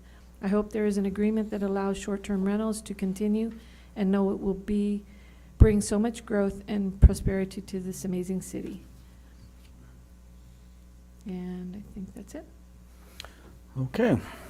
Does anybody else would like to speak that hasn't spoken yet before we move on? Okay. I'm going to close the public comment. Okay, bring it back to the council. Does anybody, again, this is a study session type agenda item, so if we want to continue on, or if you want more information later from staff, this is the time to ask. Well, I got a couple more questions. Okay. So. Who do you want to ask? Travis? Yeah, probably gonna be Travis. Okay. Well, we need him to come up to the podium so we can Okay. get it recorded. So the first one is, because somebody mentioned about, having a vacation home rental and then letting it be a long-term. Can you do that? Yeah, so we actually have, I don't know the exact number, maybe 20% of all vacation home rentals that we've issued, there's a certain percentage of them that will just stop being vacation home rentals, and for several reasons. One, the owners actually end up moving into the home permanently. Sometimes they do find longer-term tenants, from the base. So there's kind of a variety of reasons why they will let their permit lapse, or in some cases just expire or not renew. Okay. And then my next one is, what's the purpose of sending out a notice? The notice to the neighbors, Yeah. it's part of the code, the development code that council approved, just notifying the neighbors that there will be a vacation home rental in this neighborhood. If there have been problems with the owner or the home, then that would be an opportunity to bring it to the attention of the planning commission. So only if it's a problem? No, not necessarily. We have neighbors that show up that will speak in favor of the vacation home rental as well.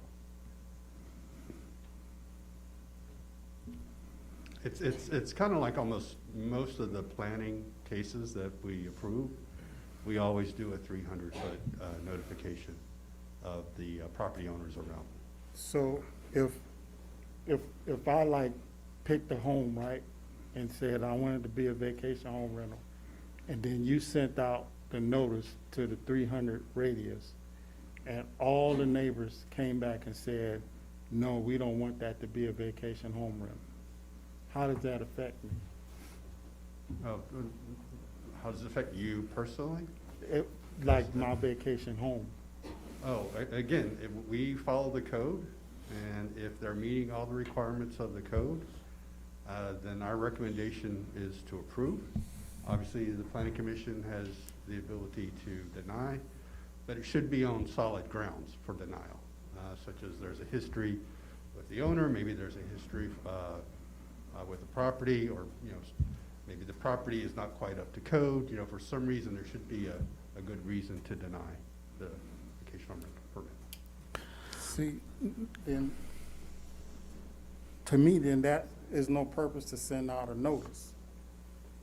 Because if I don't agree with it, because like, for example, almost all of the disagreements came from Indian code.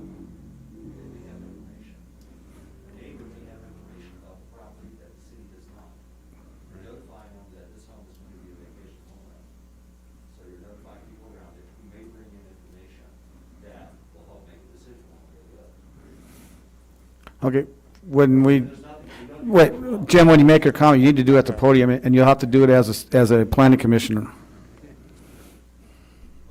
Thank you. I have a question, Travis. They mentioned background checks. How extensive are they?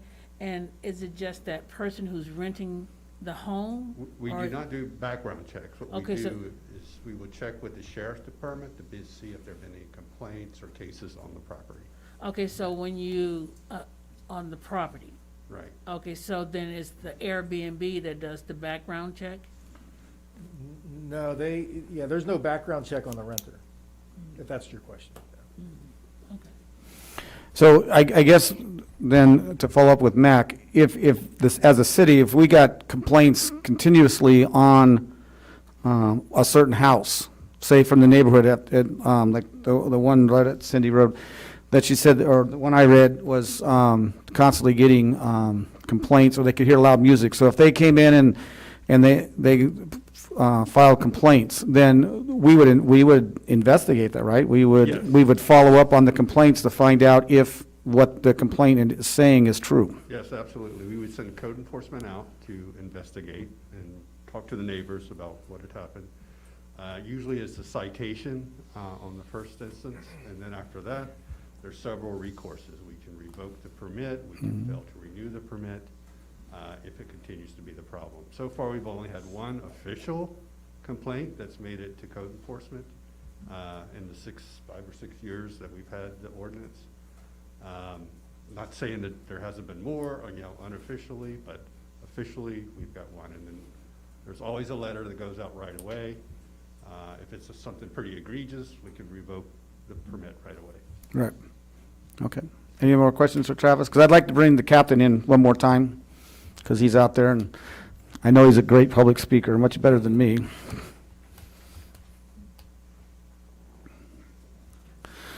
So we've had this discussion before. When you went about vacation rentals, you don't actually, I know the sheriff's department actually keep track of if it's when they get a call, if it's a vacation rental.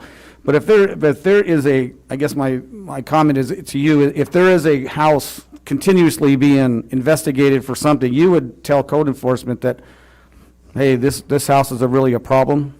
If it became where code enforcement could make more ruling, that make I guess, follow up better than what you, the sheriff department can do.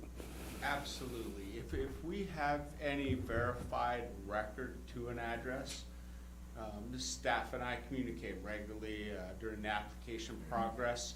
I personally do it. Right now at this point is we don't have another procedure in place, so I'm the one that personally does the record check on those properties, and I convey what information we have to staff to put forward for the planning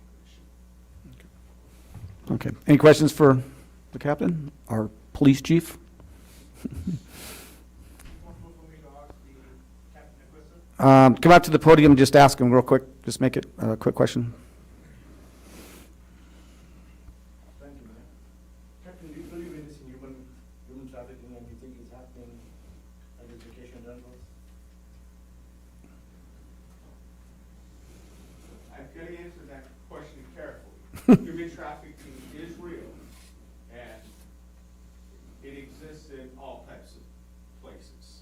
I think the point he's trying to make is we see human trafficking exist in rental space. It occurs in hotels. Therefore, it's likely to assume that it would equally exist in other places that are available to them. Sure. Okay.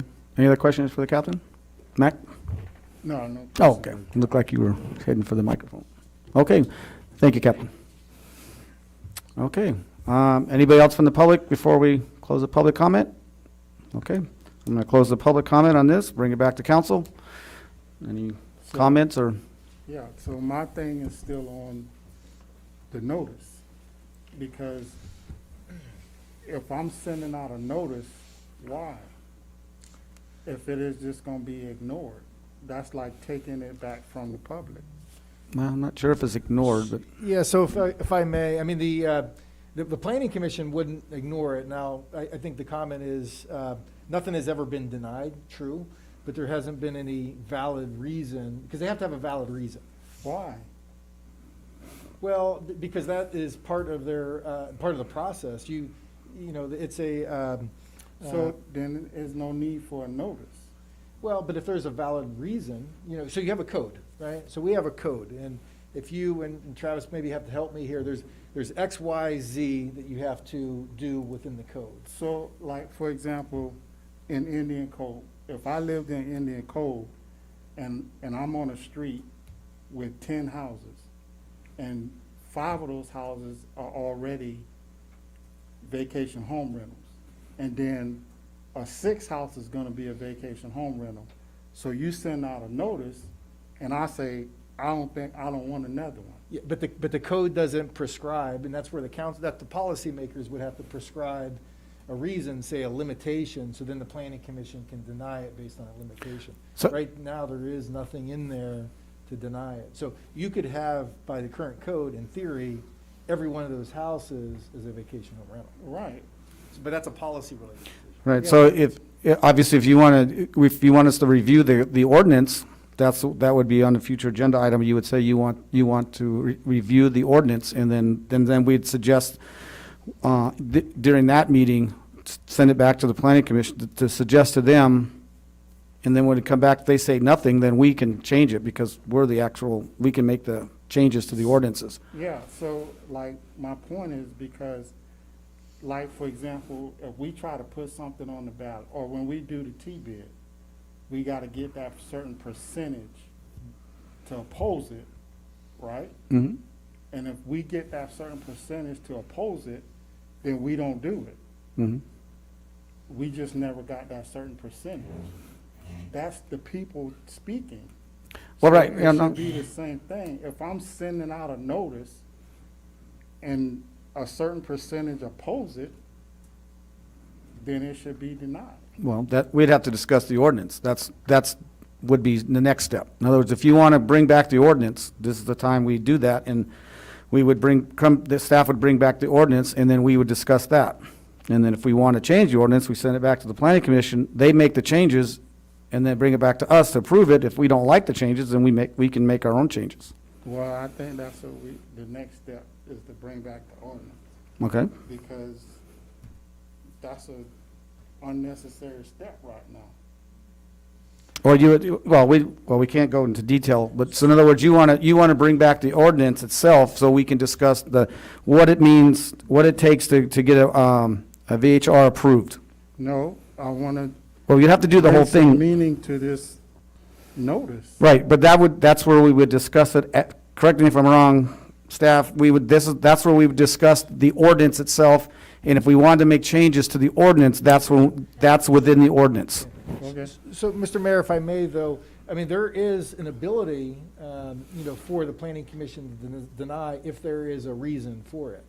So it's not a wasted step, but there hasn't been any reason to deny anything, other than I didn't like it. So it is a useful step based on the current ordinance.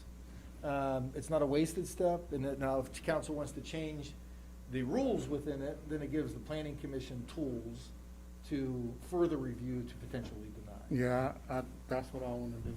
Okay. Yeah. That's my recommendation.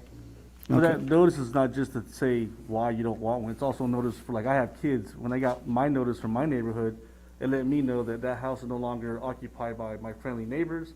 Now, every other weekend, it could be strangers, so I know my kids are not going to be in that area because it could be strangers. So it was a notice for the parents that your community, your neighborhood is no longer your normal people that you're used to being around. Now it's going to be different traffic, different people coming in and out. So maybe Does it leaving your say that? bicycles, maybe leaving your bicycles out.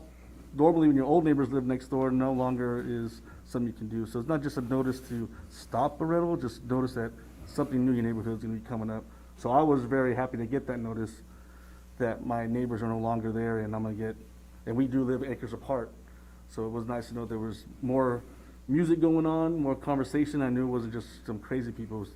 It was some people just running for the weekend. So, all right. Okay, so Cindy, did you write down that we want to review the ordinance? Because okay, well, we'll just do all these first, because within that, I'd like an updated map from staff on because you said that was a little outdated. So when we do discuss the ordinance, I'd like us to have an updated where exactly all the VHRs are, so we can see it. You said there would be update, and we have, now there's 16 in the works, which aren't going to be affected by what we're talking about tonight. And then I wouldn't mind the one comment was I wouldn't mind having us to have a go back 3 to 5 years on a detailed report on the revenue of TOT for what the hotels have gotten, and then what percentage are now going to the room rental. Because there's been some talk about that it's really hurting the percentage of the hotels, and obviously last year they were shut down by mandate from the state, so it's really going to be difficult to. So is the rentals though, to really 2020 is going to be tough, but at least then we'd get some kind of idea what the numbers are. So those are so if we want to. So just so I understand what the recommendation is, what, other than what staff or council has requested, the updated map, 5-year TOT, because that's easy, just bring the ordinance back to this body? It's attached already. But Well, what we want to do is we want to be able to discuss it openly, and if we want to, because obviously the first step is we send it back to the planning commission for them to, with our recommendations, and then they make the ordinance or say, well, there's nothing we can do, and then they bring it back to us, and then if they say, no, we don't want to make any changes, then we could make changes ourselves, correct? So the council just wants, so we'll bring this same agenda item back, and instead of kind of going through all the details, you'll just give comments on the policy? Is that? Well, the policy, but we want to be able to review the ordinance. Well, yeah, so the ordinance, so that's all we'll do is bring. Yes, this is so we can review it, so that we can all publicly review what the ordinance says, but then if there's a specific thing that we want to nail on, then that's what we'll do. Yeah, I think that's important because it is changing, the numbers are changing. And so whereas what we had 5 years ago may not suffice now. Well, when we first talked about this, we had 85 vacation home rentals, and now we're already up to 120. So that's like, what, about an average of 5 a month? So we're growing fast, but I just I don't know, that's just the only thing that, Well, at that time, what limits weren't put on, we did have it reviewed when it was passed. We had to review it in a year, and then once we reviewed it, it was fine. That there was no complaints. So that would also be the time that if we want to send back the ordinance to the planning commission, would be if we wanted to put limits on it. That would be time to do it. I don't think we should put limits, but. I Well, do think right, and that would be a discussion. If we don't want to change that policy, then we don't, but, you know, that's. Well, I don't think there should be limits, but I think we do need to regulate how close the vicinity they are in neighborhoods. I think that is something that, you know, we can't have a whole block of them. That's not gonna help, but, so not limits on per number, but per area, per block, per neighborhood. I think that's something we do have to address, because, But that's still limitations. but it's not But I know what you're saying, Yeah, that we we can't say don't want like a cluster. only 200, Yes. and there's 50 in one neighborhood, so we're still at 150 more to go. I don't think that's a number. So maybe, because no other neighborhood's really saying anything besides Indian Cove, I get it, but it's gonna come eventually that we can't have 6 on one road right next to each other. So, I mean, we have to figure out some way, planning commission, where do you go? Figure out some equation to figure out how we limit so many in one area, but not limit them to the city, but maybe just in the area. Yeah, because right now, the Hanson tract, from the map you showed us, actually has more vacation rentals than anywhere else in the city, even Indian Cove. Yeah, and just to give you a perspective of it, you know, I know it was in my email because I asked Shelley before the meeting here. Bear with me for a second. Quantity, bear with me. So approximately about 389 homes, and there are, not nine VHRs. So 9 VHRs on 389 homes. Okay. Well, and again, if you give us some, you know, we can get more detailed reports and more details. That way, when we're discussing this, we have more information. The public will understand more what we're talking about, and then we can address Mac's concern about the complaints. But it is a slippery slope as far as, you know, because somebody just says they don't like a rental, and then they just get, you know, everybody around them to say no. It's definitely we definitely have to have some reasons. So, I don't know if I can ask this question. Why did the one come to city council, city? Oh, because they appealed, so if you don't like your decision from the planning commission, you could appeal that to the council. And I think we've only had one, I think. So why'd they say no? Why'd the council say no? No, the planning commission. There was no, so you have a policy, an ordinance, and there was nothing that they complained about was a violation of the ordinance. So that's where the policy is so important. You have to have something in there No. very specific. Wait, Frank, Sure. hold on. So the planning commission sent it to the city council. No, so the planning commission denied the appeal, so the applicant appealed it then to the council. Or why did they deny the appeal? Because there was nothing in the ordinance that, you know, that they could deny. Yeah, they didn't break any, to put it in very layman perspective, there was nothing that there was broken. There was no reason to deny it. He wants to know why the planning commission denied it initially. Yeah. Denied the appeal. Denied the appeal, not the Why did they have vacation. to appeal it? Why did they have to? Why did who have to appeal it? The people, like, so that means that their vacation home rental got denied. The appeal got denied. So the applicant makes the application, right? Then there was a challenge from the public, and so the planning commission. Why? They didn't like it. I mean, there wasn't anything specific that they was a violation of the ordinance. So there was nothing very specific that they denied, other than what could happen. And what could happen isn't a reason to So deny then the the planning commission said no, Correct. and then they appealed it, To the council. the owners. No, the person who was challenging the application. Okay. I think I got it. Yeah, because once the vacation home rental applicant gets their license, there's no reason for them to want to appeal to the council. It's the people who are challenging it, not happy with the planning commission decision, then goes to the council. Okay, you answered it. Okay, got it. The actual person that was not for the vacation home That did, okay, got it. Fine, I'm good now. Okay. Okay, so do we want a detailed report, or do you want to bring back the whole ordinance and just for us to review it and then talk about any policy changes? Well, that's the only way we could talk about this notice. Okay, yeah, that's the only way we can do it. We have to talk about the whole ordinance. We can say, okay, we don't care about this, and this. We're gonna talk about what the notice means or what other, and then the council will have to vote on if we want to change it or not. Yeah. Okay, but that way we can have an open discussion. We don't have to, we can do it all at once. So those, I'll second, Mac's suggestion, if anybody wants to second my suggestions about bringing back those other reports. Okay. Okay, so we'll bring that all back, and it will be another discussion item whether or not we want to go back. Okay. Put Frank and Travis to work.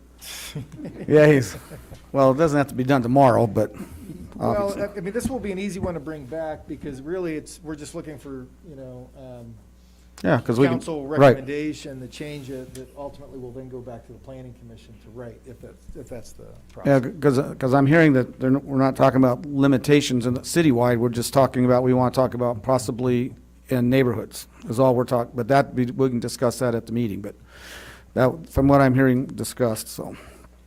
Okay, we'll move on. Okay, we have future council initiated items. Anybody want to add any initiated? Because we just added a item. Oh, yeah, you can come back, Mr. I have none. Oh, you have none? Oh, Yeah, sorry. come on back. I know. Almost, you guys haven't kicked me out of here for that long. All right, Councilmember Klink says none. Anybody else has a future agenda item to put on? Okay, I don't have any. Okay, public comments.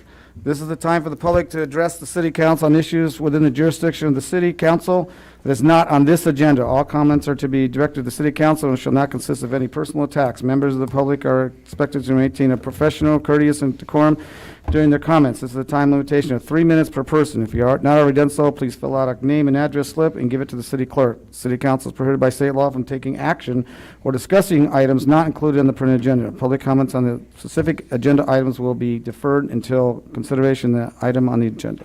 And right now, I only have one slip, and that's from Natalie. Thank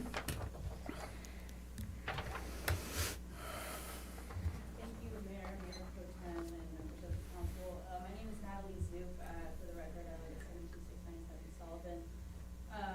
I'm here to advocate for the installation of a four-way stop sign on Hatch Road. I witnessed 2 motor vehicle incidents within 7 days, right on my block. The last one was yesterday as I was leaving the dog park at 10:30. A motorcycle collided with a vehicle. I was the sole witness. Thank you to the San Bernardino County Sheriff, 29 Palms Police for responding timely. But I was speaking with some of the fellow residents and neighbors who live out there at the accident, and they said, sometimes the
intersections over there, I don't see any reason why, you know, we couldn't put one right on El Hatch Road.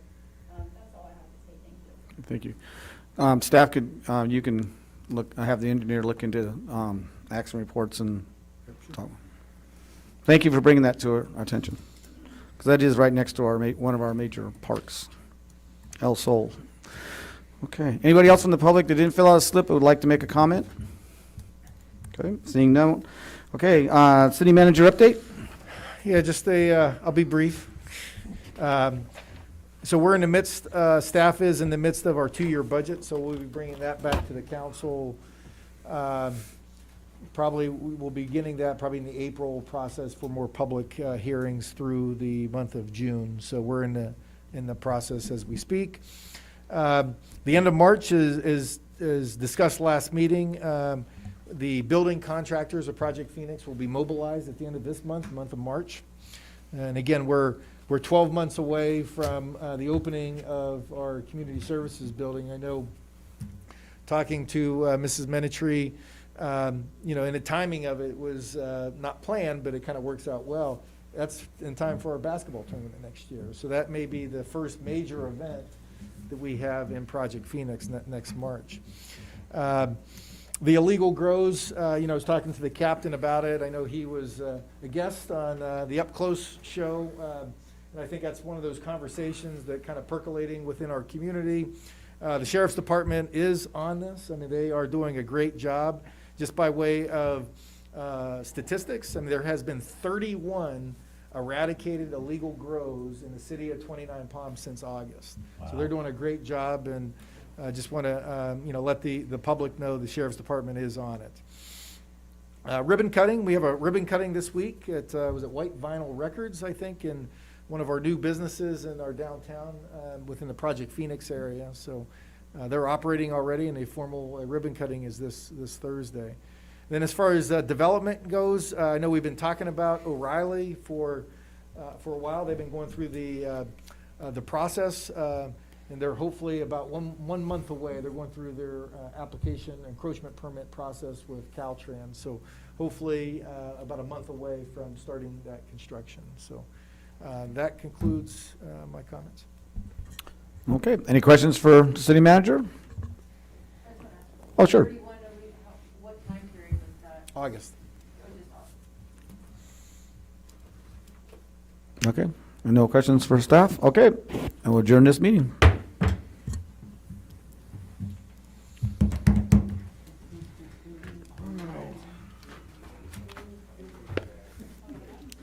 Okay.